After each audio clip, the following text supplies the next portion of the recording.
Welcome back, Hughes History students, with Mr. Howe, and this is our next video installment lesson about Chapter 15, Section 3. We're skipping a couple of sections because we're getting towards the end of the year, and I want to make sure that we have a chance to get to where I wanted to get to as far as understanding early American history in your 8th grade year. So we are going to, we're skipping sections 1, section 2, and jumping into chapter 15, section 3 today. And before we do anything else, let's talk about some examples of proving behavior, what I really want you to learn.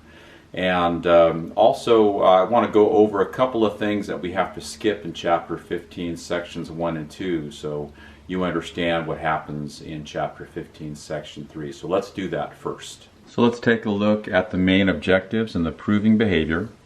The main objective is to demonstrate an understanding of how the fight over slavery led to the formation of the Republican Party and made sectional tensions worse. The proving behavior is that I'd really like you to be able to identify 3 events that happened between 1856 and 1859 that took the North and South to the breaking point. Why it matters today? Well, when the Republicans get started in the 1850s, they remain a party that becomes a dominant party and stays a party today. So even though the Republicans and Democrats are a little bit different today than they were back in 1850 in terms of what they believed and the people who supported them, when the Republicans get started, they, along with the Democrats, are still the 2 major parties today, even though they've kind of switched in terms of their political persuasions. And it kind of goes to the connection to today. Whether you're a liberal, meaning you favor change or new ideas, or you're a conservative, meaning you favor keeping things the same or going back to the older values, it usually determines whether you support the Democrats or the Republicans. So now what I'd like you to do is to take a look at a little bit of information that we had to skip over about compromises that they had to make regarding new states being added to the Union with or without slavery. So from the very beginning of our class, one of the words that we focused on is compromise, because compromise is how this country was built. Compromise is when you have 2 people with very different ideas or arguments that find a way to give up a little bit of what they want in order to come to an agreement. And you can go back to the constitutional period, and I want to go back real quickly to something we studied in chapter 11 before we left class, and that was the Missouri Compromise. If you recall, just to review, before Missouri wanted to become a state in 1820, there were 11 free states and 11 slave states. And that's important because take a look at the math for a second. If you have 11 free states, that means you have 22 senators in the Senate from the free states. If you have 11, and plus that, you have 11 slave states, which means they also have 22 senators in the Senate to represent the wishes of their states. So conceivably, the idea is if an issue came up about slavery, assuming all the free states might vote anti-slavery and all the slave states would vote for slavery, they couldn't change slavery. So the Southerners, to them, was very important that they maintained either a majority or a balance in the Senate, because as long as they had a balance or a majority, they felt safe that they could prevent any law being passed that would restrict slavery. So when Missouri wants to enter as a slave state, the slave states, of course, are thrilled about that, because that would, give them 2 more senators, 12 slave states, meaning 24 senators against 22 senators in the free states. Well, the free states also felt strongly that a balance should be maintained. So what they did basically to compromise on Missouri becoming a slave state is they said, well, if we're going to add Missouri as a slave state, let's add Maine as a free state, thereby maintaining that balance, 24 senators from the free states and 24 senators from the slave states. In addition, you might recall they also decided to draw that line, the southern border of Missouri, the 3630 line, and basically say that anything above that had to be free and anything below that had to be slave, with the exception of Missouri. And that became known as the Missouri Compromise. So now we have to flash forward 30 years, and one of the ironic things is that a lot of the same people involved with the Missouri Compromise were still in Congress 30 years later. You know, that seems like it's a long time to have one job, but when you think about it, there's lots of people who work a job for 30 years or more. But for example, Henry Clay, who was the architect of the Missouri Compromise, also comes into play when we get to this argument in 1850. And the argument involves California, because we've already talked about in chapter 13 how California is able to become a state very quickly because of the gold rush after California was taken from Mexico as part of the Mexican Cession. So you might think, well, since they had the same problem in 1820 with Missouri, why not just add California as a free state, because that's what the people of California wanted, and then just add another slave state to preserve the balance, because at this point there were 15 free states, meaning 30 senators, and 15 slave states, meaning 30 senators. So adding California would give them 32 senators, and especially because they were always arguing about slavery, the slave states worried now with the House of Representatives clearly in the hands of the free states because of their greater population. Putting the Senate in the hands of the free states would make it very easy, if they wanted to pass laws which restricted slavery, which the slave states were always worried about. The problem was there was no other state that was ready to enter the Union that wanted to have slavery. So there was nothing they could do as far as keeping the balance as far as that point. So adding California was going to be something that you would think the Southerners would not even allow. But it was also had to do with money, because California had all this gold supposedly. So if it's not a state, it makes it more difficult to tax the gold and to bring that money into the national treasury. Another issue that bothered the senators, though, that they're going to bring into this argument is going to be the Underground Railroad and the fact how difficult it was getting to stop slaves from escaping to the north. So what they wanted was a stronger fugitive slave law that would make it illegal. In other words, you could be fined or imprisoned if you were a white northerner helping black southern slaves escape. So what ends up happening is something called the Compromise of 1850 to get California to be allowed to be a free state with no other slave state being added at the same time. So let's take a look at some of the big ideas of the Compromise of 1850. So the Compromise of 1850, and there was a little bit more to it than just this, but the two big ideas that I'd like you to know about the Compromise of 1850 is that it was California was going to be a free state, giving the free states an advantage in the Senate, because now there's going to be 32 free state senators and only 30 slave state senators. But they saw that as being only a temporary thing in the South, and I'll explain why in a second. But the second big idea is that there's going to be a stronger Fugitive Slave Act to stop the Underground Railroad. And the abolitionists are going to scream about this. They're going to say this is really not fair. There should not be a fugitive slave law. And a lot of the northern states are going to refuse to follow this national law anyway. The other two big ideas are going to be that they're going to get rid of the slave trade in Washington, D.C. A lot of people saw that as being a bad look for the United States, that African American people could be bought and sold in the capital of the country like they were animals.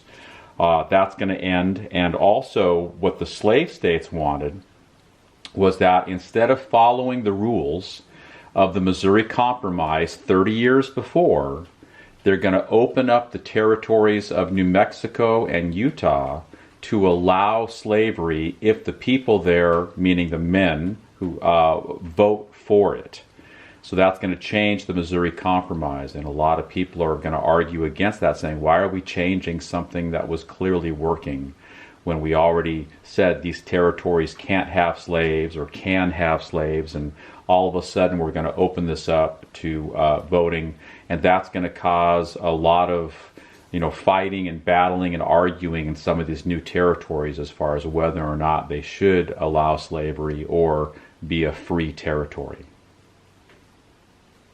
So now let's take a look at what chapter 15, section 3 says. Let's go through the textbook a little bit, look at the pictures, and make sure you understand some of the big ideas that hopefully you read and wrote about already. All right, so now let's take a look at what the section says inside of chapter 15. Section 3 in chapter 15 is titled Slavery Dominates Politics, and it starts on page 466. And the first thing that I'd like you to see on that page 466,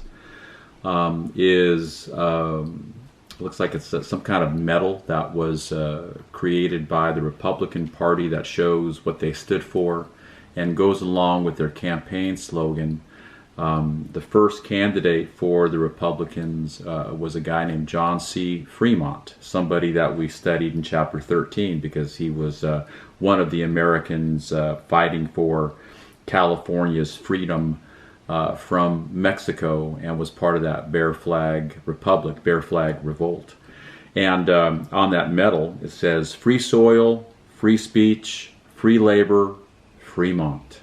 So being the candidate, I thought that was kind of a snappy campaign slogan for the Republicans. And the first page is about the formation of the Republicans, which is a combination of people from the Whig Party who split up from the Southern Whigs who wanted to, either remain neutral on slavery or, be very pro-slavery. So those Northern Whigs split there. There was an earlier party called the Free Soil Party, which stood for stopping the expansion of slavery in the new states. And together they formed the Republican Party. And the reason why that's important is that, these are the Republicans that are still the same organization as the Republicans of today. The Democrats go back to Andrew Jackson, but the Republicans go back to this stopping the spread of slavery.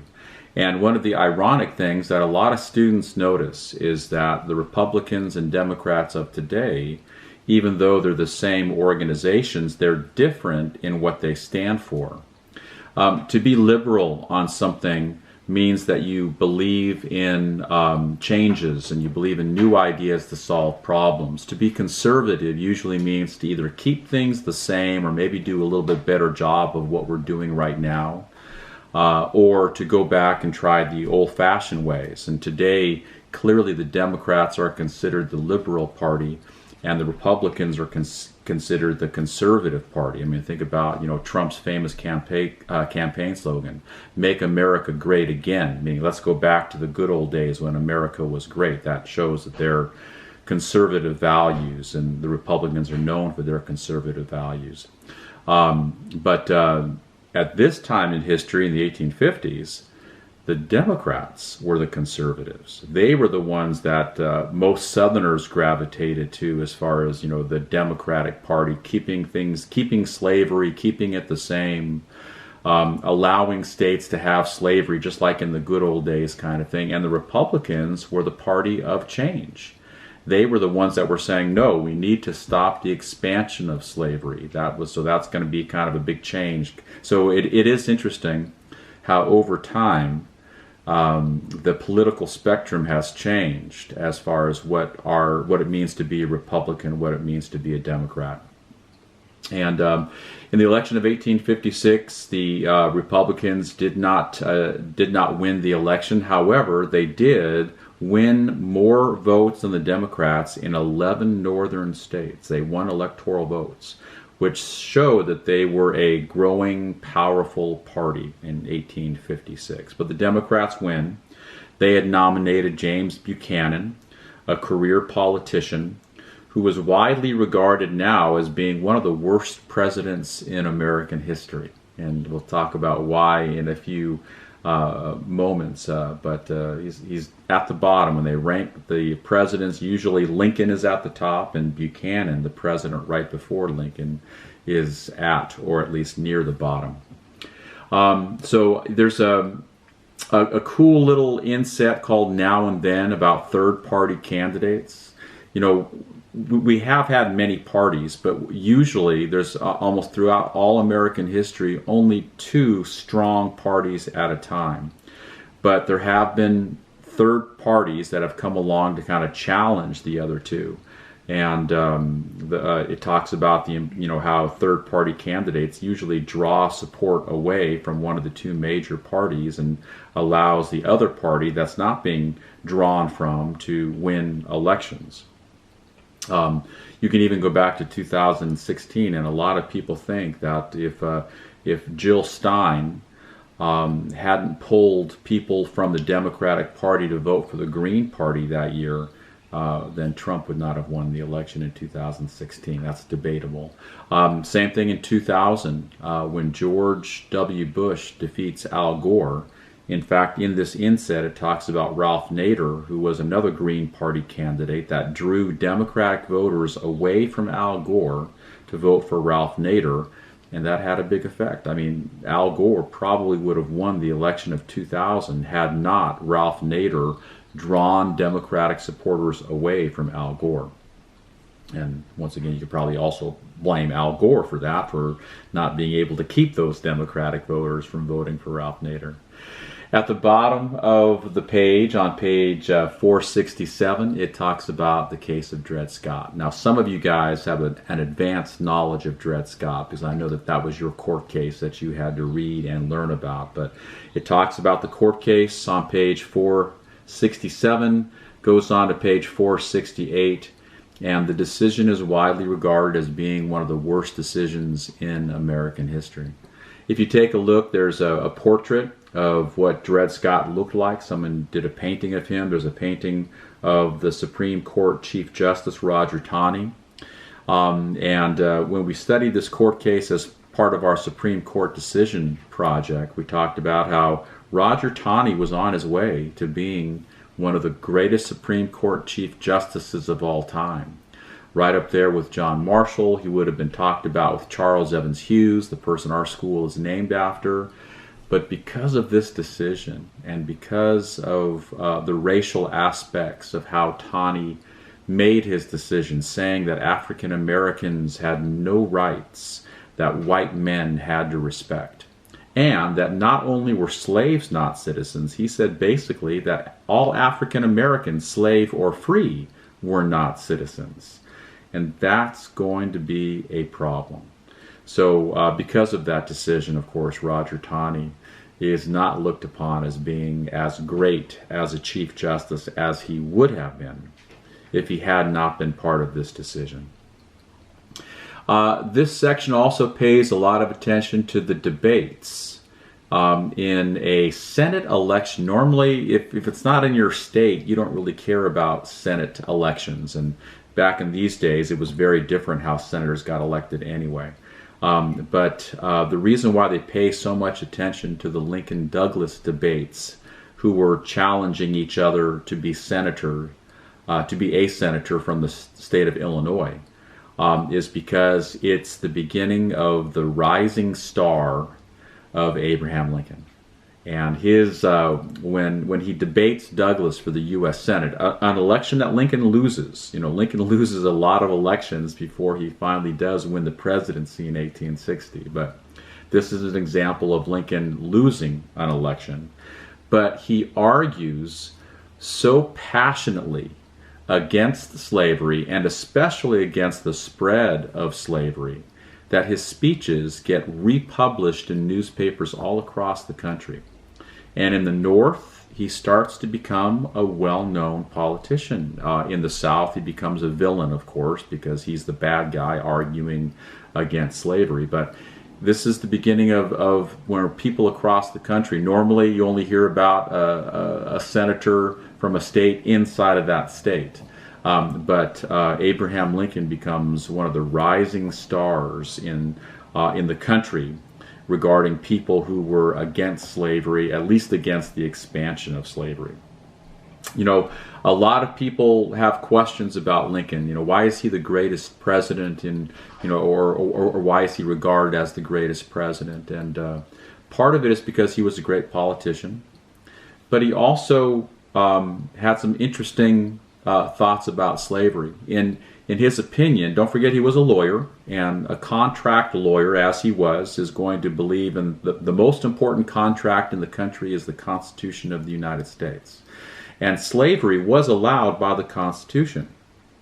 So in Abraham Lincoln's opinion, unless you change the Constitution, you really can't do anything about slavery, where slavery was and had existed for centuries. So his challenge to slavery is not so much going to be from ending slavery, which he did personally believe. But from a legal standpoint, his argument was that, well, we can't do anything about slavery because it's allowed by the Constitution, and changing the Constitution would probably be impossible, given that the southern states would never approve to that kind of change. So Lincoln's idea was, at the very least, we should not allow any new states to become part of the United States if they allow slavery. So that becomes his big argument. So he's a very interesting character when it comes to looking at the study of slavery. Let's go ahead and go to the next section. Douglas, his opponent in Illinois, argued for popular sovereignty. Now, popular sovereignty is a word from one of the earlier sections, but basically it means let the people decide. And we decide most things by voting, whether it's buying things or whether it's electing officials, presidents, mayors. It's by popular sovereignty. But when you're talking about popular sovereignty during the 1850s, it's particularly referring to voting for or against slavery, letting people decide. So that's what Douglas believed in. He was the architect behind that, or one of the people involved with that compromise of 1850 that allowed New Mexico and Utah to have popular sovereignty, whether or not they wanted slavery. He was the main architect for Kansas and Nebraska to change the Missouri Compromise to allow people to vote on it, to have popular sovereignty. And so that's what he believed in. Not, Lincoln said, no, you can't add to the Union if you have slavery. You must be free states only added. Douglas differed and said, no, the people should be able to vote and decide. So you can probably see why Southerners would have sided more with Douglas than Lincoln. And then after that section, at the bottom of page 469, it talks about a white abolitionist, John Brown, attacking Harper's Ferry. Sometimes students ask me, why do you make a big deal of the fact that John Brown was white? I mean, what about Frederick Douglass? He was a black abolitionist. What about Harriet Tubman? She was a black abolitionist.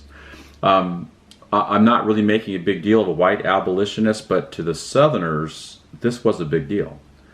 Because Southern slave owners, even if they tried to say, well, Southerners, that slaves liked being slaves, and so they were happy, they really understood why an African American slave would want to lead a rebellion. They, deep down in their hearts, they had to know that slavery wasn't fair, wasn't right, and that people would rebel if given the chance to get rid of slavery. If you were a slave and you were African American slave, you would want to have freedom. You would fight for it. So, but John Brown represents a white abolitionist who goes into the South with the idea of arming slaves to have a slave rebellion. And past slave rebellions had shown that when slaves rebel, they don't just kill the slave owners, they killed wives of slave owners, they killed the children of slave owners. So for white Southerners, this is going to be a huge big deal, because they already hated white abolitionists in the North who were actively working against having laws passed and changing the laws for slavery. Now you have a white abolitionist leading an armed group of people into Virginia, taking over a town and an armory, and trying to get the word out to all the slaves in Virginia, come get weapons and let's lead a big slave rebellion. So John Brown is going to cause a big stir, especially among white Southerners, that he's a white abolitionist from the North who's coming south to lead an armed rebellion. It wasn't planned very well. Very quickly, John Brown is captured and put on trial and executed by the state of Virginia for trying to lead a slave rebellion. If you look at that painting on page 470, right above the questions for the section assessment. A lot of students think it's kind of a funny painting. It's a big size version of John Brown, and on one side you have the Southerners with their Confederate flag, and the other side you have the Northerners with the United States flag. It's a very famous painting. You can see storms in the background and fires, and looks like a tornado on the left there. But the painting is there almost kind of showing John Brown like he's crazy. And one of the ways that John Brown is portrayed when he's written about by the historians in the 20th century is that he was crazy. He was a madman. But that's not really true. That's what a lot of Southerners want you to think about John Brown, that he was crazy. And he's crazy. Why would a white person want to help black people, is the attitude that a lot of Southerners wanted you to believe about John Brown. If you read what he wrote, even while he's on trial, he doesn't sound crazy. So the portrayal of John Brown is an example of how, history is written, but it matters who writes the history and when the history is written. The stuff that's written about John Brown portraying him as a crazy man was written during the time period of segregation, when Southern whites had it in their interest to portray John Brown as a crazy guy, because why would a sane person ever want blacks and whites to live together in peace and harmony? So that's part of how John Brown is portrayed in the past. But I don't think he was crazy. I just think he was very devoted to the cause of ending African American slavery in the South. So let's take a look. The next section, the last page, talks about the section assessment. So let's take a look and see what you found out about the terms and names, the main idea questions, and hopefully you tried the critical thinking question. And don't forget, as we go over these, there's also a chart that you have to add that's different from the using graphics chart on the paper. So this is my evidence that you watched the video and tried to go over your all of your work that you did for this. So let's do that next. So now that we've gone through the chapter and we've talked about some of the big ideas and pictures and paintings and some of the special insets in the chapter, let's take a look at the terms and names. And once again, during this part, feel free to pause and write down some of the ideas that maybe you didn't quite get exactly correct. And this is also where you're going to have to copy down a chart to prove to me that you watched the video. So we have the terms and names, and Republican Party, anti-slavery party. Calling it anti-slavery is a little bit misleading. They were basically not so much against slavery where it had existed for a long time. Many Republicans thought there wasn't much that they could do about it. And we'll talk more about, for example, how Abraham Lincoln felt. We kind of already talked about that, but the Republicans were against the spread of slavery. No more new states should be added to the United States with slavery. John C. Fremont, the first Republican Party candidate for president in 1856. Sometimes candidates have interesting slogans to get themselves elected. One of my favorite slogans from 2016 was "Feel the Burn" for Bernie Sanders. So that kind of thing. His slogan was pretty clever too, because they stood for freedom. No more slavery in the new states. They called them. Their slogan was "Free labor, free men, Fremont." So that was pretty clever, I thought. James Buchanan, though, was the guy that gets elected and considered one of the worst presidents in the history of the United States for pretty much doing nothing. Dred Scott versus Sanford. The Scott versus Sanford case is going to be one of those big things that takes the United States to the breaking point. We've talked about that a lot. Roger Taney, who was the Chief Justice. We talked about him in the chapter, how he was on his way to be considered one of the greatest Chief Justices ever. But because he authors the decision in Scott versus Sanford, he loses all of his credibility. And today, Taney is not looked upon as the great Chief Justice of the Supreme Court like a John Marshall or like a Charles Evans Hughes. Taney would have been right up there with those two guys, but because of his authorship in the Scott case, he's not looked upon as being as great. Abraham Lincoln. who was definitely a moderate. He believed in the Constitution, and he ran with the idea that, well, we really can't do anything about slavery where it is and has existed for centuries because it's in the Constitution, and we'd have to change the Constitution to get rid of slavery where it is, but we can stop the spread of slavery, not allow any more states to be added to the Union with slavery. Personally against slavery, but just didn't think anything could be done about it unless you change the Constitution, and that would be a very difficult task. And then Harper's Ferry, the place that had an armory. In other words, they stored and made guns in Harper's Ferry, and John Brown, of course, raids Harper's Ferry to try to start a slave rebellion, a white abolitionist, fighting for the freedom of Southern blacks, and that's going to cause a big stir and take the United States to the breaking point. So here's the chart too. You have to copy down. This would be a great time for you to pause and to write down some of the ideas that are on this chart. You have the three political parties: Democrats, Republicans, and Whigs. And you have to write down the views towards slavery. The Democrats said very little about slavery, obviously wanted to defend it. And their candidate in 1856 was James Buchanan. The Republicans opposed slavery in the new territories, and they were led by John C. Fremont. And the Whigs, well, they split up. The Southern Whigs joined the Democrats, the Northern Whigs joined the Republicans. So the Whigs, who did successfully get 2 presidents elected to office, basically fade away, just like the Federalists did, and just like the National Republicans did. And the Whigs are the next party to kind of fade away, and all that's left, the 2 parties that we have today, the Democrats and the Republicans. So once again, pause here. Make sure you have this chart, because you will not get full credit for this assignment unless you have this chart on your section assessment.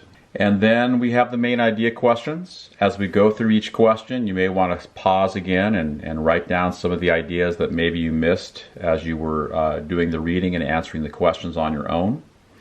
So letter A says, what issues led to the creation of the Republican Party?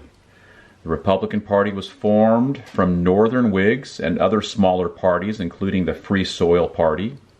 They were united by the arguments over slavery in their territories, their opposition to the Kansas-Nebraska Act, and their problem with the violence of bleeding Kansas.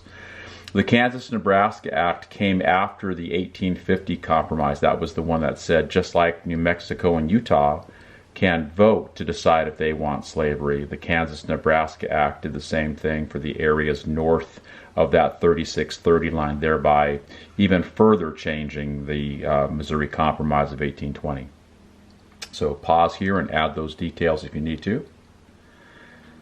For letter B, it says, what consequences did the Dred Scott decision have for free blacks? Because obviously the Scott decision said that slaves were not freed when they went to free territories, but it also had some consequences for free blacks too. In the Dred Scott decision, the Supreme Court denied citizenship to all black Americans, slave and free.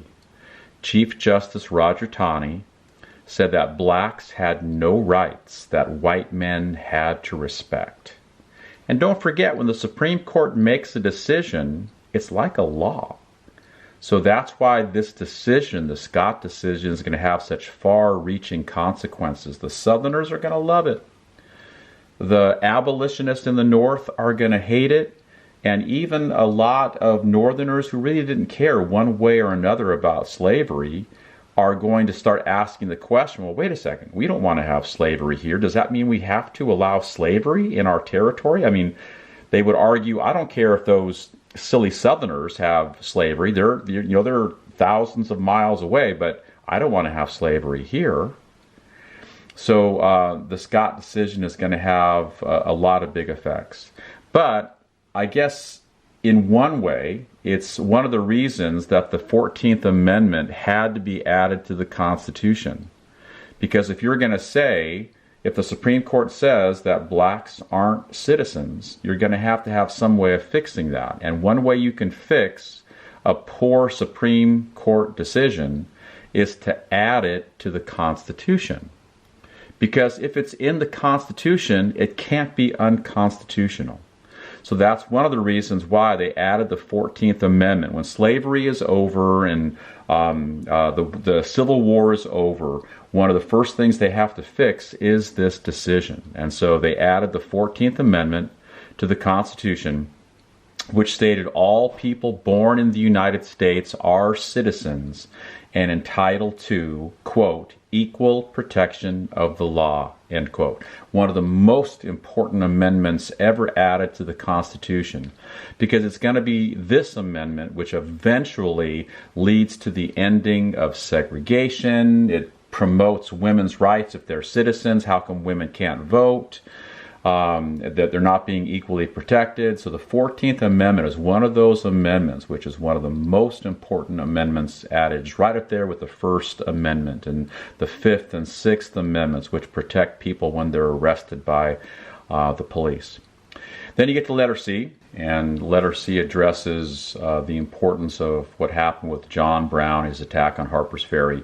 We didn't really have a chance to do a whole lot about John Brown and his battles that he fought in Kansas when Kansas was arguing about whether or not Kansas should be a free state or a slave state. But John Brown is considered one of the meteors that drives the North and South to this idea of civil war. So here's a white abolitionist who attacks a place in Virginia, a slave state, hoping that his attack will generate a lot of slaves in Virginia to come to the armory, pick up guns, pick up weapons, and he can lead this big attack against slavery. Not very well thought out. But the question is, how did John Brown's attack on Harper's Ferry increase tensions between the North and the South? Well, we know that white Southerners already feared black rebellions against slavery. John Brown's raid contributed to Southerners' fears that white Northerners would stop at nothing, even armed rebellion, to destroy slavery.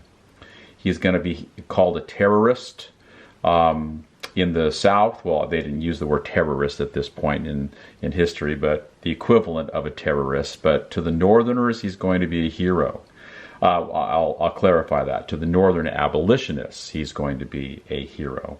So once again, John Brown's raid on Harper's Ferry, not a very well planned out attack, an attempt to start a slave rebellion, but the reaction to it, especially after he's executed by the state of Virginia, is going to be interesting. The Southerners are going to, say, well, this is justice. The Northerners are going to say this is wrong. He was just trying to do something to alleviate the suffering of the slaves in the South. The Southerners are going to react to the Northern reaction. How can you say that? He's a terrorist. He's not a hero. He's not a martyr.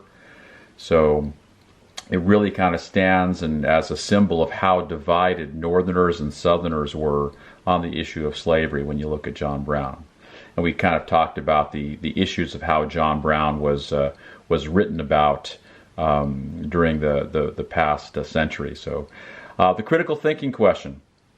How did, in the textbook, it talked about the Lincoln and Douglas debates, and how did they disagree about slavery, and which of their views were facts and which were opinions. And Lincoln was clear from his speech at Springfield in 1858 that he believed that only the expansion of slavery should be stopped by the national government. Douglas believed that popular sovereignty, the idea that people could vote and decide whether or not they wanted slavery, should be used to address slavery. Almost all of their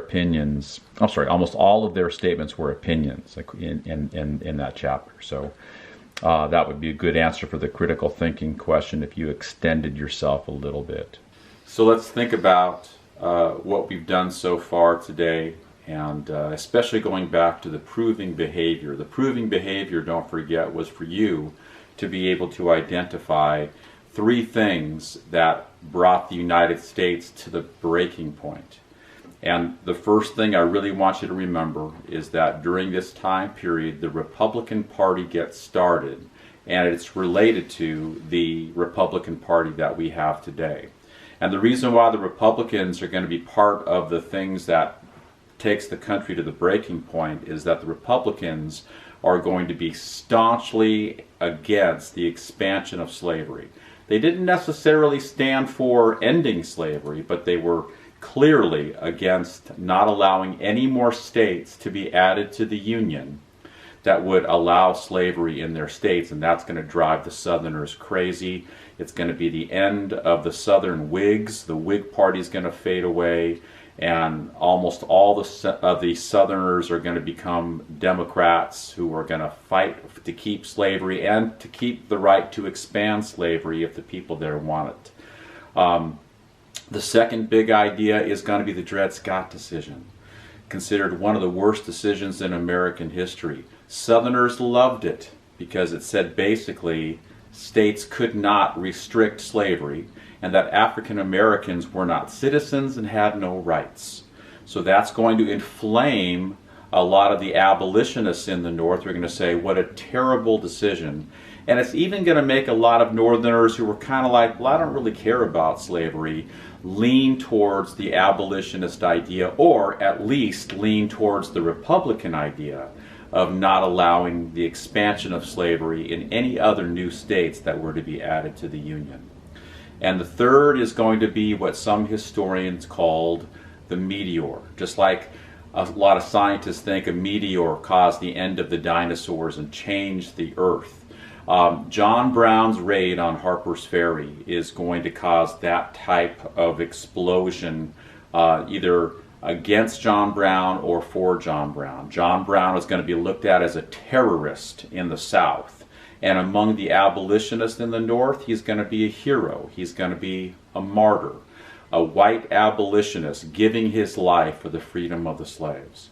So those three things, the Republican Party, the Dred Scott decision, and the John Brown raid on Harper's Ferry, are going to be the three big things that take the country to the breaking point.